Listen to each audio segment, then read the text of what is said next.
곡성의 감독 나홍진과 셔터의 감독 반종 피산다나쿤의 협업으로 화제를 모은 공포영화 랑종이 개봉했습니다. 전 유료 시사회로 보고 왔고요. 전반적인 한 줄 평을 하자면 끔찍하다, 토할 것 같다 정도가 될 것 같네요. 사실 전 공포영화를 좋아합니다. 제가 무슨 고통을 즐기는 특이 체질이어서가 아니고요. 잘 만든 공포영화는 우리가 진정으로 두려워해야 할 것이 무엇인지 체험하게 만들어주기 때문입니다. 그리고 랑종 정도면 충분히 잘 만든 공포영화라고 할 수 있을 것 같습니다.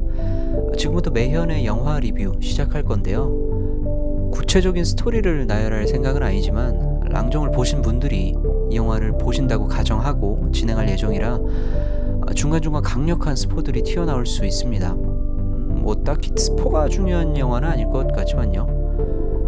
각본과 제작을 맡은 나홍진 감독이 영화 곡성의 감독이기 때문에 많은 분이 랑종과 곡성의 연관관계를 궁금해합니다. 나홍진 감독이 인터뷰에서 밝혔듯 랑종은 곡성에 나온 일광이라는 캐릭터의 전사적 성격이 있습니다. 나홍진 유니버스라고 할 만할 정도로 1대1 대응되진 않지만 영매와 악의 콜라보를 설명한다는 측면에서 충분히 일광과 밍이 겹쳐 보이는 지점이 있습니다. 그리고 영화의 모든 캐릭터가 의심과 믿음의 상태를 혼란스럽게 오가며 악의 씨앗을 키워간다는 측면에 있어서도 나홍진 감독의 고민이 곡성에서 랑종으로 연결되었다는 점을 엿볼 수 있겠습니다. 나홍진 감독은 유한한 인간이 무한히 거친 세상을 살아가며 겪을 수밖에 없는 실존적 혼란에 대해 관심이 많은 것 같아요. 겪을 수밖에 없는 혼란이라니 인간의 삶이 참 빡세죠. 실제로 인간의 역사는 혼란을 믿음으로 극복하는 용기의 역사이거나 혹은 헛된 믿음으로 더 큰 혼란을 야기하는 멍청한 짓의 연속이었습니다. 인간의 이러한 우당탕탕 혼란 파티에 질서를 더해주는 것이 바로 종교입니다. 그중 곡성과 랑종의 소재가 된 샤머니즘은 가장 오랜 기간 인간에게 기능해온 종교 양태 중 하나입니다. 혼란을 상징하는 거대한 자연과 나약한 인간을 매개체인 영매가 이어주며 화해시키는 모양새로 전승되어 왔죠. 인간의 대부분이 농경이나 채집을 통해 살아갔던 시기가 있었기에 자연과 인간을 화해하게 하는 샤머니즘이 오랜 기간 인간과 함께해온 것은 당연한 일일 것입니다. 그런데 왜 영화의 주제가 다른 종교 양태가 아닌 하필 샤머니즘일까요? 많은 해석이 있을 수는 있겠지만 전 샤머니즘 의식에 담겨있는 감춰진 폭력성이 랑종과 곡성에서 그려내고자 했던 감춰진 인간의 악과 상당 부분 닮아 있어서 그런 게 아닐까 하는 생각이 들었습니다. 영매는 인간 집단이 느끼는 혼란에 질서를 더해주는 구원자이기도 하지만 완전한 인간도 완전한 신도 아닌 중간자적인 존재로서 스스로 인간 무리에서 도태된 피해자이기도 하거든요. 일종의 직업 피해자인 거죠. 언젠가 나홍진 감독은 곡성이 피해자들을 위한 영화라고 한 적이 있습니다. 그러나 영화에선 관객에게 미끼를 던져 피해자를 가리고 누가 누구인지 무엇이 사실인지 등 답을 들을 수 없는 질문만 하게 만들었죠. 랑종에서도 마찬가지입니다.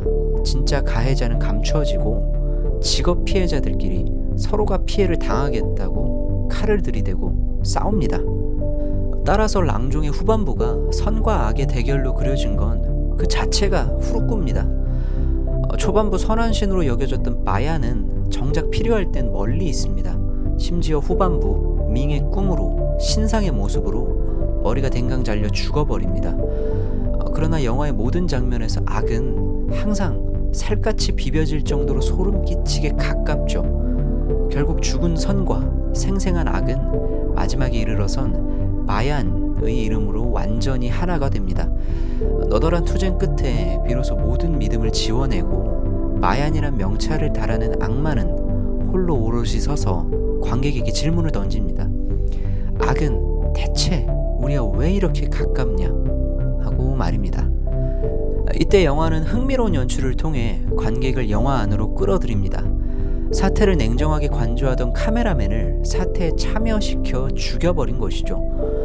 사실 카메라맨이 죽은 거야 페이크 다큐멘터리 장르에서 흔히 있는 일인데 영화 내내 제3자로서 관조하다가 결정적인 순간에 참여하는 게 랑종의 영화 속 카메라맨이 보여주는 특징적인 점입니다. 페이크 다큐멘터리 장르에서 카메라는 감독의 눈이기도 하지만 영화 내의 사태를 바라보는 관객의 눈이기도 합니다. 영화는 다소 급작스럽게 관객을 사태에 참여하게 하고 결정적인 순간 관객의 머뭇거림을 통해 이를 완전히 그르치게 하여 관객의 눈을 뽑아버립니다. 관객을 응징한 거죠. 영화는 이를 통해 관객으로 하여금 아까의 질문에 스스로 답하게 합니다. 우리는 다큐멘터리를 찍으며 사태를 관조하고 있던 게 아니라 피해자의 고통을 관음한 가해자였음을요. 악이 우리가 가까운 게 아니라 우리가 악과 가까웠던 것임을요. 카메라맨을 제외한 극중의 모든 사람이 빙이 되어 다른 선택을 할 수 없을 때 그제서야 우리가 악이라는 사실을 깨닫게 한 것입니다. 어쩌면 감독은 인간이 저지를 수 있는 악의 가장 통상적인 모습을 보여주고 싶었을 수도 있겠습니다. 영화에서 운명이란 단어가 되풀이 됩니다. 피의 되물림, 죄의 업보 등 불가항력적인 저주의 패턴이 도돌이표처럼 반복적으로 돌아갑니다. 가족에게 되물림되는 안타까운 운명의 연쇄를 그린 영화, 아리 에스터 감독의 유전이 얼핏 떠오르기도 하는데요. 영화 랑종은 이러한 패턴을 믿음과 의심이란 렌즈로 바라봅니다. 그리고 믿음과 의심을 오가는 두 인물, 님과 노이를 대비하여 상황을 더욱 복잡하게 만듭니다. 님은 믿었다가 의심하고 노이는 의심했다가 믿습니다. 순서만 다를 뿐 각자의 순간이 같은 모양이면 좋을 텐데 안타깝게도 둘은 전혀 다른 모양의 죽음을 맞게 됩니다. 님의 의심이 노이의 믿음보다 나았던 걸까요? 영화를 보고 나오는 길에 님의 죽음의 의미에 대해서 생각하던 중 얼핏 스쳐가는 생각이 있었습니다. 랑종은 신들의 이야기처럼 보였지만 사실은 인간의 이야기였다는 생각이었습니다. 그런 생각이 드니 그의 죽음도 인간의 관점에서 생각하고 싶었습니다. 한 사람이 그가 사랑하는 언니의 딸을 위해, 사랑하는 조카를 위해, 사랑하는 마을을 위해 고군분투하다 죽었습니다. 특별한 의미 부여를 더하지 않아도 그것으로 된 것 아닐까요? 책임지고 행동하며 몸부림치다 죽은 게 폰만 잡고 아무런 책임을 지지 않는 영화 속 그리스도인들보다 더 기독교인 같더라고요. 어쩌면 님의 혼란 속 편안한 죽음은 바로 이러한 의미에서 진정한 구원일 수도 있겠습니다. 아이러니하죠. 물론 진실이 무엇인지는 명확하지 않습니다. 그 자동차는 빨간색일 수도 아닐 수도 있는 것이죠. 개인 평점은 별 3개 반이고요. 4개 주고 싶은데 너무 무서워서 반개 줄였습니다.